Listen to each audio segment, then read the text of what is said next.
Thanks, sir.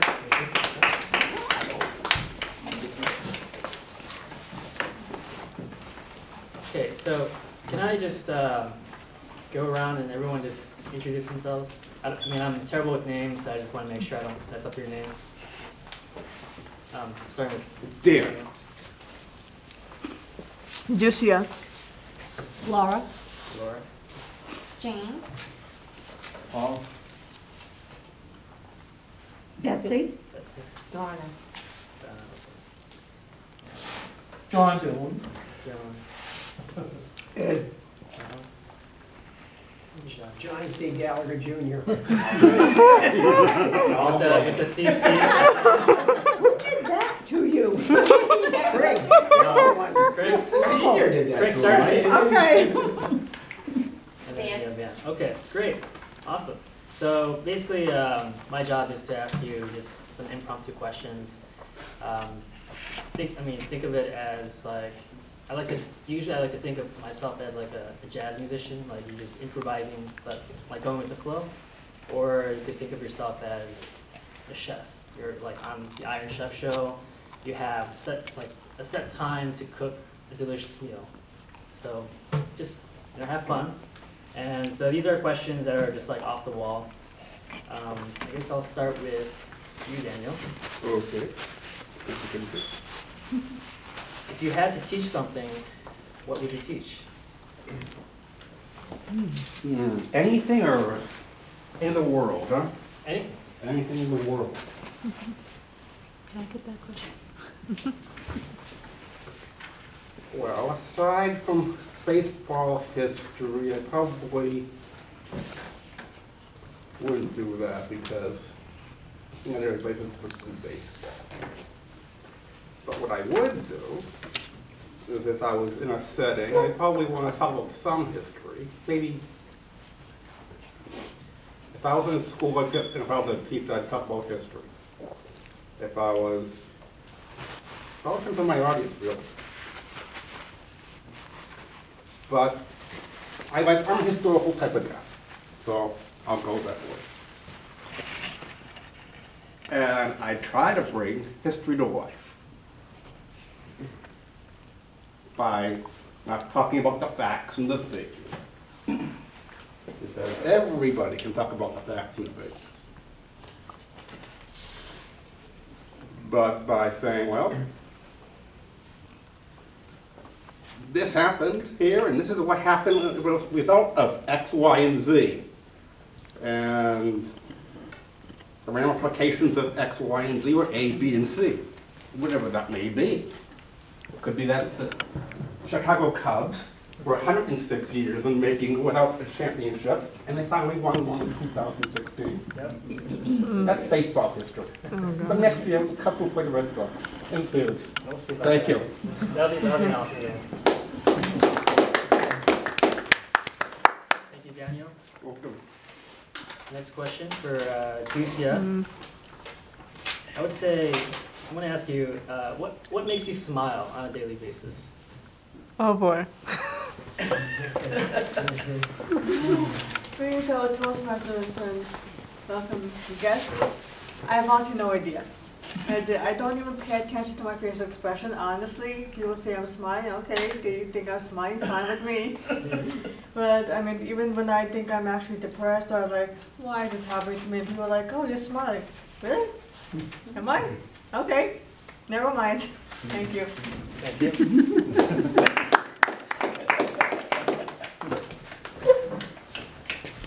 I have a question for Paul. Are you okay with speaking tonight, or? Yeah. Okay. Just wanted to make sure. I'm a former member, by the way. Oh, you are? Okay. So I'm not just a newbie. Yeah. What do you have that you cannot live without? So the way we used to do Tabletopics was, I don't know if that's still today, the way you're still doing it, but we could deflect the question and talk about something Yeah, else. you can do that too. All right, what was the question here? What do you have that you cannot live without? I think I want to deflect it. Go ahead. I was just thinking about like what I wanted to talk about. I feel like what's important is having more fun. You know, because tonight when he started this, Tim was saying, just think of this as an interview. And I was like, oh God, I do not want to think about an interview. Interviews suck. so no offense. But then I liked it better when he was saying, think of it as like jazz or cooking. I think I agree with that better. But I understand what you're saying, because it's people come here for professional, you know, development as well. So it's a little of both. But I was just thinking, like, how can we bring more fun into our lives in general? It's something I just want to put a question to everybody right now. There's no answer. There's no correct, right, or wrong answer. Just think of it, how to bring more fun, because I just think, especially with the elections and stuff, like everybody's so stressed out. And actually, I'm a mental health counselor, so that's my specialty. I deal with stress management. And people are very depressed, and like sometimes I work and I have clients coming in, and it's like, by the end of the day, I'm like, oh my God, I'm depressed as they are, you know. So I'm always looking for ways to try to find more fun. So anyway, that's just something to think about. I'll finish that.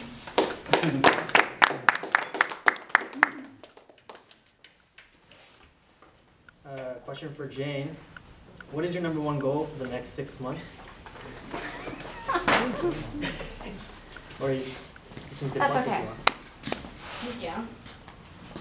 My #1 goal for the next 6 months is to find work. I am currently unemployed, and I have had the joy of being unemployed since last August, and it has been joyful because I have had time to do things like join committees and run down to the State House and you know, think about decorating, although it'd be nice to have some money to do that. So the next 6 months, I want to be employed, and preferably within the next 2 months. That's my goal. Thank you.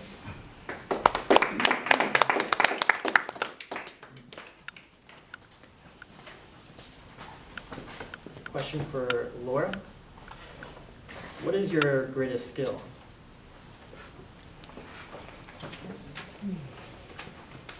How could you give me the easier ones? Good evening, everybody. Let's see, greatest skill. Probably I would say the greatest skill that I've learned about myself as we all evolve is learning to tap into that inner wisdom, that divine consciousness, that inner child, that little voice that all gnaws on the inside of us that many of us still want to ignore. And we wonder why things kind of don't go our way. But when we start listening to that voice, things just start happening. It's all beyond the law of attraction, but it's really about our divine path, our soul consciousness. So I would say my greatest skill is probably learning to tap into that and learning to listen to the wisdom within. So I'll leave it at that.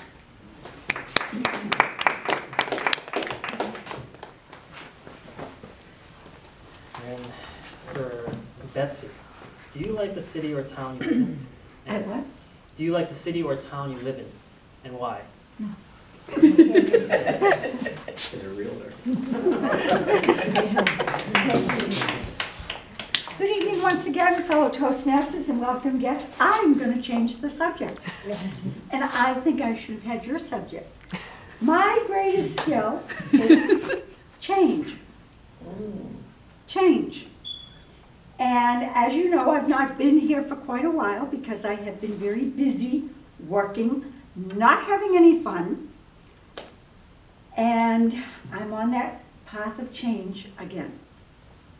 Okay, now what goes on in this room has to stay in this room. I have resigned from my position as productivity coach for the company that I'm working in. And I'm going to actually resign from the company next week. I have a closing on Friday and I'm not jeopardizing getting paid. But anyway, it's been a great journey. I have coached a lot of agents, but I'm following the inner voice, which has been not just talking, but screaming to me to get out of there. And I'm going on a new venture again. I'm going to be, and again, stays in this room because the company doesn't know, I'm going to be opening my own real estate company once again. And I'm very excited about it. I have some people that are kind of trying to figure out what I'm gonna do next. I haven't told anyone. And as Joan, I'm gonna finally get my book written. And one of my students turned on me, and I became the student, and he became the teacher. And I am accountable, and I promised him I would have my book at least written by the end of June. So I gotta get out of this company so that I can have the time to pull everything together. And I feel like I'm so excited once again. Coaching was wonderful, but I was carrying sometimes 22 to 24 agents. And I listened to all of their problems. I was doing backroom therapy, and it was wearing. It was wearing. So I'm off and running again, so that is why you didn't see me. I was exhausted at night. I was putting in long days. So I'm gonna come back. I hope I'm welcome and get back on track. And I wanna get my next award category for Toastmasters, especially finishing this position. I have accomplished the leadership track, and I'm very excited about that. But I'm also very excited to let go of this position. Anyway, that's about it. So that's the news. I brought everybody up to date, and thank you.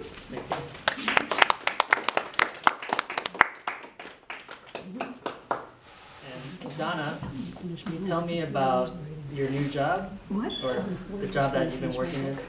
Sure. Thank you, Tim. My new job, as you all know, I started a new job a couple of months ago, and it is Italy in Boston. It's right out in the Prudential, and there is a lot of people there, and a lot goes on in that area with the activists and everything. So they all come in for coffee and whatnot. I'm sure. I'm not down in the bottom of Italy. I used to, when I was hired there, I worked in the area to clean the tables and whatnot, coming out of, when you are on Boylston Street, you walk right into Italy from the Prudential, in the Prudential, and that's where the coffee area is. And as you go up this elevator, you go into the retail area of Italy where they serve mostly cooking equipment and stuff. And then when you go back further into the store, there will be like a pizza takeout area and a restaurant where there would be a fish passe and then pasta restaurant. So there's like 2 or 3 restaurants. But you can sit at any restaurant and order from the other restaurants. So it's pretty big. And they became overwhelmed several months into me working there. And now that they're overwhelmed, they need more people in another area of Italy where I work. So I'm thrown into the dish room. And of course I am happy to do it because I know it. And I know the procedure of the dish room. But now they're going to add another restaurant on top of the 3 they have, and also other things they have going on in there. They're going to add another top one where I went in to clean the other day because they needed somebody to clean it because they're working on it, and it's a skylight. And it has a big fire pit and another dish room, but only the dish room requires only 1 to 2 people because that's all the room they give you in there. So I'm kind of overwhelmed with the company, and that's why I haven't been here because I've been feeling like I've been whipped, but like a horse. And usually I crawl out of there sideways. Luckily, the train station is off of the Prudential, and it's so easy to get to. And I don't want to give it up because of the fact it is easier than where I used to work in Weymouth. And with that, I can just go into the train and go under the tunnel all the way home and have 2 blocks outside to get home. So in the wintertime, that's perfect. So on the bright side of that, that's what I look at. Also, I enjoy the people I work with too. So as hard as the job is and working there, I do enjoy some of the good aspects of the retail in working with the people, although they do speak Spanish. So I am now going to start to learn the hablo español. So, that I'm excited about in my own little way, because I'm not, doing anything else, so I might as well just get into it, Thanks. Thank you. Question for John Gallagher, Jr. CC. What is something you have always wanted since you were a kid? What? I want to do what? What is something you have always wanted since you were a kid?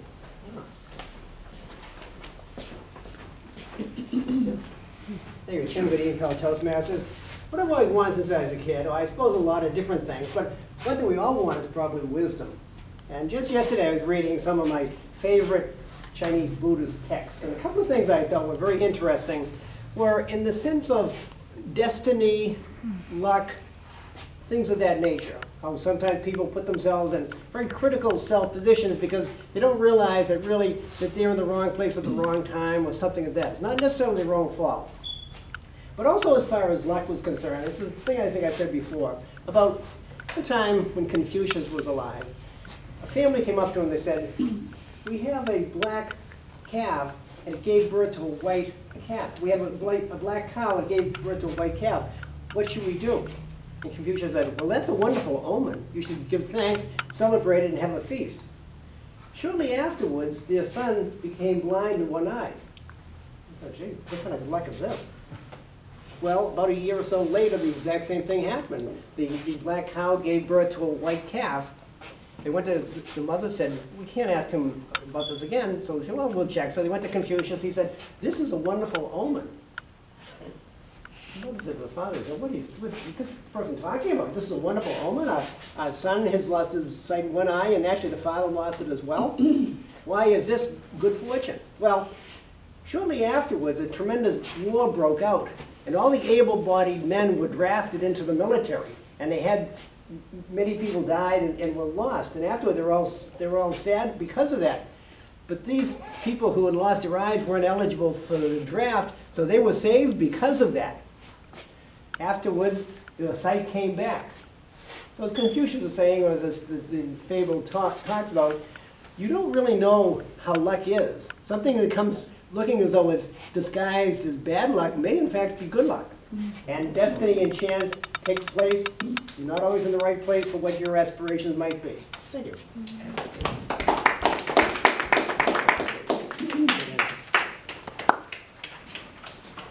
Question for Van. What are your favorite hobbies?